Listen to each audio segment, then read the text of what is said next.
Guro namatay ilang linggo matapos pagalitan ng prinsipal.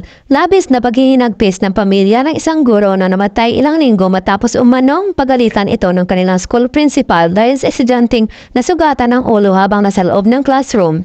Kinilala ang nasabing guro na si Marjorie Lianto Boldo, 31 taon nang nagtuturo bilang guro sa elementarya sa Davao de Oro. Sa FB post ni Hannah Lianto, in-upload nito ang mga larawan sa screenshot messages ng kanyang tiyahin at mga magulang ng kanyang estudyante.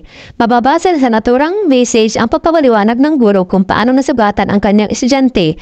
Ibinahagi rin ito dahil sa nangyari ay pinagalitan siya ng kanilang principal.